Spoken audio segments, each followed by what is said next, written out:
भी ओन्ड है। तो देखिए, हमने कहा कि committee does not exist in Rajya Sabha why matter of absence is considered by कहते हैं हाउस इटसेल्फ।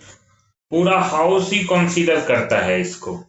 कहा हमें कमेटी बनाने की जरूरत नहीं, हम सब मिल बैठ के, राज्यसभा वाले छोटे हैं, संख्या कम है, तो उन्होंने कहा हम खुद से कर लेंगे। बात तो संख्या तक ही नहीं है, आखिर ये एब्सेंस का इम्पैक्ट क्या होता है। देखिए, कोई रूल ये है, जब आप आर्टिकल 101 कॉन्स्टिट्यूशन में पढ़ेंगे तो वहां पे आप देखेंगे, मैं लिखता हूं आर्टिकल 101, वहां पे क्या है कि स्पेसिफिक प्रोविजन कहता है कि कोई मेंबर, अगर मेंबर आइदर हाउस का, कोई भी member of either house, member of either house, चाहे लोकसभा का हो या राज्यसभा का हो, कहता है अगर ये कीप्स हिमसेल्फ एब्सेंट, छुट्टी नहीं लिए हैं, हिमसेल्फ हरसेल्फ जो भी है, हिमसेल्फ या और हरसेल्फ एब्सेंट, ठीक है, एब्सेंट फ्रॉम, कहां से कह सकते हैं, मीटिंग ऑफ द हाउस, जो हाउस की मीटिंग चल रही है, बैठक चल रही है, मीटिंग ऑफ द हाउस, अगर हाउस के मीटिंग से ये एब्सेंट हैं from meeting of the house, कितने दिन, for a period of 60 days, for a, लेकिन इसमें ना 60 डेज कैलकुलेशन कैसे होता है ये समझना होगा। For a period of 60 days, कितने दिन पूछता है एग्जाम में, याद रखिएगा कितने दिन एब्सेंट रहने पे, for a period of 60 days, अगर रहते हैं विदाउट परमिशन, परमिशन से है, लीव अगर ग्रांट हुआ है तब तो कोई बात ही नहीं है, लेकिन अगर 60 डेज विदाउट परमिशन है तो क्या है, हाउस को ये पावर होता है कि हाउस इनके लिए मोशन लाए और इनके सीट को वैकेंट डिक्लेयर कर दे। मतलब हाउस में डिक्लेयर, हाउस में declare his her seat vacant. अब समझ रहे हैं, 60 दिन तक अगर रहे, लेकिन सवाल आता है कि सर ये 60 डेज की काउंटिंग कैसे करते हैं। देखिए, एक बात याद रखिएगा, ये जो 60 डेज होता है फॉर काउंटिंग ऑफ 60 डेज, इसमें बहुत उस तरह की बातें हैं, इतना आसान नहीं है। एक तो परमिशन के साथ हो तो कोई बात ही नहीं है, और काउंटिंग ऑफ 60 डेज क्या क्या एक्सक्लूड कर देते हैं, एक्सक्लूडेड मतलब नॉट कंसीडर्ड, एक्सक्लूडेड क्या क्या, पहला चीज कह सकते हैं, हाउस अगर प्रोरोग्ड रहा है, सत्रावसान रहा है, जितने पीरियड के लिए हाउस नहीं चल रहा था, वो पीरियड तो नहीं कंसीडर होगा, ठीक है, मतलब द पीरियड जितना समय प्रोरोग्ड रहा, सत्रावसान रहा, एक सत्र खत्म होने की वजह से अभी सत्र के बीच का समय चल रहा है, ये पीरियड काउंट नहीं होगा। The period for which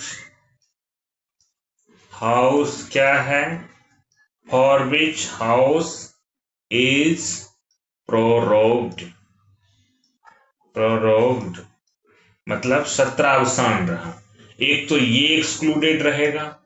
second number दूसरा चीज क्या एक्सक्लूडेड रहेगा, देखिए दूसरा चीज जो एक्सक्लूडेड रहता है वो है, कहते हैं हाउस अगर एडजर्न रहा मोर देन 4 कंजिक्यूटिव डेज तो वो भी काउंट नहीं होगा। House is adjourned, house is adjourned for more than more than कितने दिन, 4 कंजिक्यूटिव डेज, 4 कंजिक्यूटिव डेज। जैसे एडजर्न साइन डाय हो गया, 5 दिनों तक एडजर्न रहा, तो फिर वो पूरा पीरियड माइनस हो जाएगा।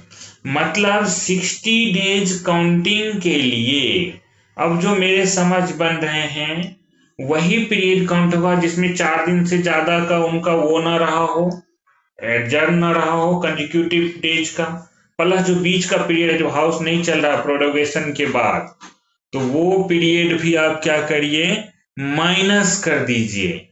तब मतलब 60 वर्किंग डेज ऑफ हाउस, अगर उसमें से एब्सेंट रहे वो भी विदाउट परमिशन, तब इनका सीट जाएगा।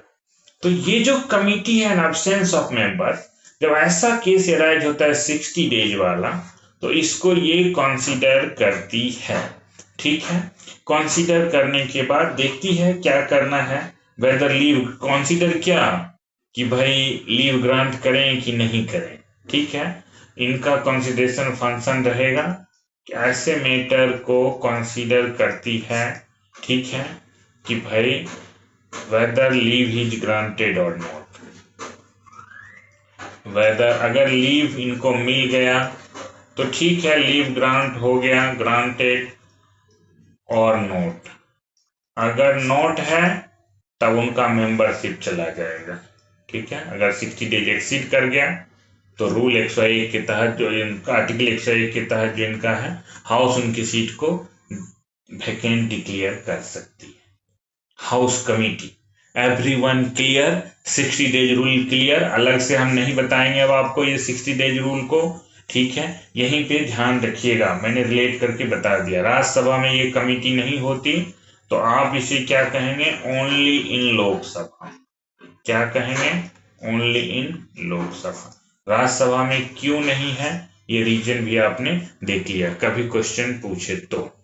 चलिए, इस कमेटी के बाद लास्ट वन मैं रूल कमेटी को आज ही कंप्लीट करूंगा।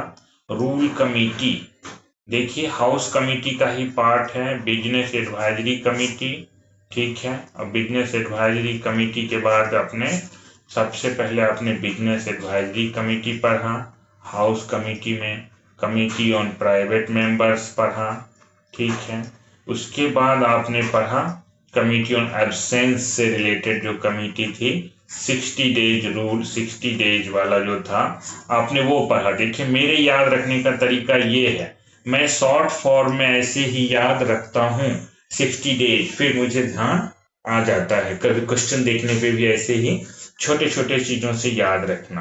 फोर्थ कमेटी है रूल कमेटी। रूल कमेटी के चेयरमैन कौन होते हैं, दोनों हाउस में अलग अलग होता है। लोकसभा में जो होते हैं उसमें 15 मेंबर्स होते हैं। ठीक है, और राज्यसभा में जो होते हैं उल्टा, देखो संख्या बढ़ जाएगी, कानून ज्यादा, ये कानून सी होते हैं, 16 मेंबर्स होते हैं। ठीक है, इनमें क्या होता है, इन स्पीकर भी रहते हैं, मैं लिख देता हूं, इसके चेयरमैन स्पीकर ही रहते हैं, इंक्लूडिंग स्पीकर। यहाँ पे भी इंक्लूडिंग चेयरमैन जो उनके होते हैं, चेयरमैन रहते हैं।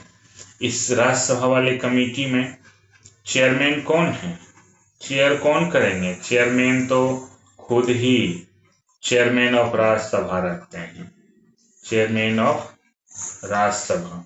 यहाँ इसके चेयरमैन कौन होते हैं, चेयरमैन स्पीकर होते हैं। स्पीकर के अंदर 3 कमेटी थी ना, आपने देखा था, पॉलिसी वाली रूल कमेटी, आपने देखा था एडमिन वाले बिजनेस एडवाइजरी कमेटी, और फिर जनरल पर्पस कमेटी। तीनों कमेटी अपने पास स्पीकर ने रख रखा, वैसे राज्यसभा भी वैसे ही चेयरमैन अपने पास रख रखे हैं। ये क्या करती है, इस कमेटी का ना बड़ा इंटरेस्टिंग काम है। ये कमेटी रूल्स बनाती है, जो आपको रूल्स पढ़ना पड़ता है रिलेटिंग टू प्रोसीजर्स। जो ये प्रोसीजर्स है ना कि 7 दिन का नोटिस देना होगा, ये यही सब बनाई है, प्रोसीजर्स बनाती है। प्लस उसमें अमेंडमेंट अगर कुछ भी हो तो ये कमेटी सजेस्ट करती है, सजेस्ट करती है। एडॉप्ट तो हाउस करता है, अमेंडमेंट का सजेशन देती है। सारी कमेटियां एडवाइजरी कमेटी है, कोई भी ऐसा नहीं है जो बोल दे कि चलेगा एडवाइजरी कमेटी। अब जैसे देखिए, मैं एक एकदम बड़ा सिंपल सा देता हूं, ये कमेटी काम कैसे करती है। इसका जो भी एडवाइस है, एडवाइस को क्या करते हैं कि भाई ऐसा रूल होना चाहिए, lay down and table, lay down on table of house, table of house, कि ऐसा रूल होना चाहिए 7 डेज तक। अगर 7 डेज तक, विद इन 7 डेज, मतलब अप टू 7 डेज तक ये रहेगा उस टेबल पे पड़ा हुआ। विद इन पीरियड, इस पीरियड में एनी मेंबर, अगर कोई भी जो मेंबर हैं चाहते हैं कोई modification, any member wants any amendment, अगर कुछ भी उसमें अमेंडमेंट चाहते हैं तो इसको क्या करते हैं, move in house, move in house, house में इसे प्रपोज करते हैं। फिर हाउस में अगर हाउस एक्सेप्ट करेगा तो वो ठीक है। अगर 7 दिनों तक कुछ नहीं हुआ और इफ नो एक्शन टेकन, कोई नहीं कुछ किया, इफ नो एक्शन टेकन, तब क्या होता है, अगर नो एक्शन टेकन है तो deemed to be approve, deemed to be adopted by house, वो रूल बन जाता है। क्या हो जाता है, deemed to be adopted by house, क्या हो जाएगा, हाउस के द्वारा, हाउस ने उसे एडॉप्ट कर लिया, ऐसा मान लिया जाएगा। अगर मान लीजिए कोई मेंबर ने अमेंडमेंट मूव किया है, wants an amendment move in house, amendment लाए हैं और अमेंडमेंट पे अगर वोटिंग हुआ, इफ एडॉप्टेड, इफ एडॉप्टेड, तो फिर क्या होता है, रूल इन अमेंडेड फॉर्म हो जाता है, रूल इन अमेंडेड फॉर्म, जो उन्होंने चेंज किया अमेंडेड फॉर्म में एडॉप्ट होता है। ठीक है, वोटिंग होगी, ये होगा। अगर 7 दिनों तक कुछ नहीं हुआ, if no action taken, best way यही है, नॉर्मली यही होता है। कोई रूल कमेटी सजेस्ट करेगी कि आगे से रूल ये रहेगा 60 दिनों में, या मान लीजिए कोई रूल बनाएगी ये रहेगा वो रहेगा।